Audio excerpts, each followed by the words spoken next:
The Stone Survival. Gargoyles of Stonehaven, Book 4, by Debbie Cassidy. Narrated by Jameson Adams and Rachel LeBlanc. Reader consideration. There is a mention of essay. No graphic detail as it occurs off-page, but there is a mini flashback that lasts a couple of sentences. There is also a scene that some may consider dubcon, but in the confines of the plot might not be seen as such. Chapter 1. Cameron. Ivor Bask cut an intimidating figure against the backdrop of dark wooden bookshelves and leather-bound spines, and as his expectant scrutiny of me intensified, his words echoed in my head. "My name is Ivor Bask, and I am your biological father." "Cameron?" His brow wrinkled in concern. This conversation, my being here, everything was surreal. "I need a moment." He nodded curtly. "Of course. I'm glad that you're taking this so well. It will make the rest easier. Have a seat. I'll get you some water." I parked my ass on the edge of the nearest chair and took the bottle of water he produced as if out of nowhere. A few glugs cleared my head, and the full impact of his words hit. His claim was impossible. He couldn't be my father. Lionel was my father. What the heck was I doing even entertaining this shit? My face must have reflected my thoughts because he pressed his lips together with a sigh. I suppose that reaction is more realistic. I have a lot of explaining to do. Will you hear me out?" "It's not like I can make a run for it now, is it?" He cracked a smile. No, it isn't. I suppose one could say that you're a captive audience." Was he seriously making puns right now? "I'm sorry. I make jokes when I'm uncomfortable." "I make you uncomfortable? You're the leader of a graynite army." "I'm also a father who's properly meeting his daughter for the first time." He spoke with a sincere tone of vulnerability that brought me up short for a moment. Either he was an excellent actor or he was telling the truth, as far as he believed it to be anyway. "The whole father-daughter thing is still up for debate. Explain it to me. Why would you think I'm related to you in any way?" He drew up a chair and sat opposite me, leaning forward so his forearms rested on his thighs. "I know you're my daughter, just as I know the tempo of my own heartbeat." My scalp prickled, sensing the conviction in his words, but I narrowed my eyes. "I'm going to need a little more than that. A paternity test should do." "That can be arranged, although it would take some time. In the meanwhile, allow me to convince you of the truth." "I'm listening." His eyes were the same shade of gray as mine, and the arch of his brows. No, that didn't mean a thing. "I didn't know you existed until almost 16 years ago, when I felt your presence.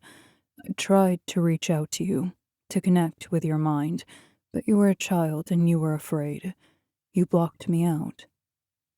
"Wait, I had nightmares? You were the nightmare man?" He winced. "I frightened you. I should have been more careful. I'm sorry." There was no way he could have known about my nightmares, so if he did, then... "I tried again and again to reach you after that, but to no avail. You'd hidden yourself from me somehow." "Derek." "Your shield. Of course, that would make sense." But Derek was missing right now. He'd vanished during the fight with the faction graynites. He'd shifted into chimera form to save me, and then he disappeared. Adeline, Levi's mother, warned us that the chimera form was unstable, and to use it would leave us unable to shift. But unlike the others, my chimera was linked to my shield, and using it had taken Derek away from me. Ivor had briefly met Derek at Callista's, but I hadn't introduced them, so... How do you know about Derek? He looked sheepish. "I've been searching for you for a long time, and when I found you, I made it a point of learning as much about you as I could." How did you find me? Through Romy. My brother? I gave him a hard stare, daring him to take that away from me. He sighed. No, Cameron, Romy isn't your brother. Lionel is. I glugged more water. This is insane. It can't be true. I understand it's a lot to take in. When I discovered I had a child, I, too, was stunned. All those years I spent searching for you. But then I found Romy, my grandson. Tracking him, watching him, led me to you. But before I could contact you, you were gone. Then the news of Romy's death reached me, and for a moment I feared that I'd lost you, too. But then I saw you at the academy. What? What do you mean you saw me? He sat back, looking a little uncomfortable. I saw you through Varsa's eyes. You saw me? What the fuck? This was too much. It made no sense. Varsa was caught in the crossfire of a false graynite attack several years ago. He was badly injured. I was able to heal his body, but not his mind. Healing him formed an unwitting connection between us, allowing me to look through his eyes. He smiled softly. To see you, to spend time with you in Willoman's garden.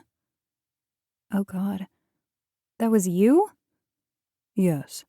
It hadn't been Varsa I'd shared a connection with. It had been him. He'd been there all the time. We'd talked for hours. We'd been friends. His eyes lit up as he watched the revelation unfold on my face, but I dropped my gaze, not wanting to give him that connection.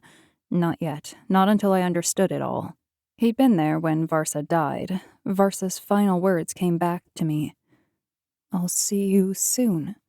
They'd been Ivor's words, not Varsa's. The poor goyle had been nothing but a spying vessel, and... Wait a second. The orb. Willoman's transport orb. Did you switch it out?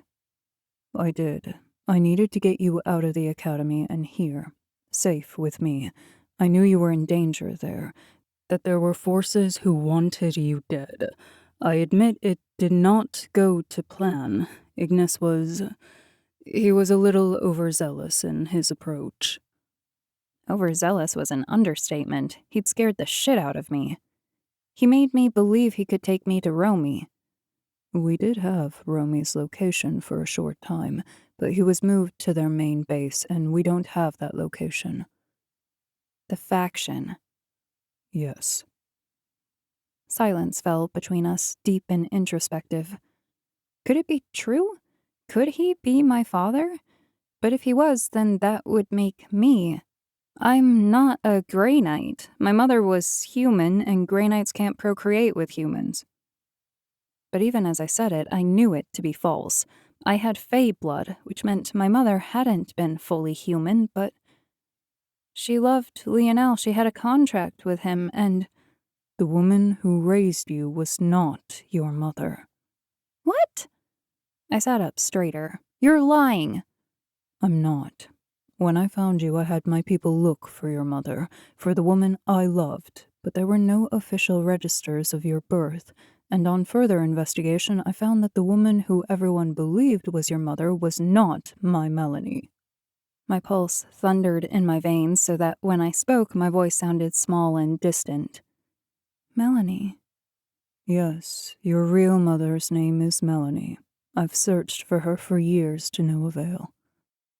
He continued to speak, but his words were drowned out by the buzzing in my ears and the rush of blood in my head. And now I have no idea what became of her, what Lionel did to her, and... She's dead. His eyes flew wide. What? I swallowed the lump in my throat. Melanie, I'm pretty sure she's dead. The look of pure devastation on his face was so raw, so genuine, it made my chest ache. Not just for him, but for her, too. The specter that had haunted the academy for far too long. It had to be her. The timing, the stories, everything connected. Tell me, he said softly. Tell me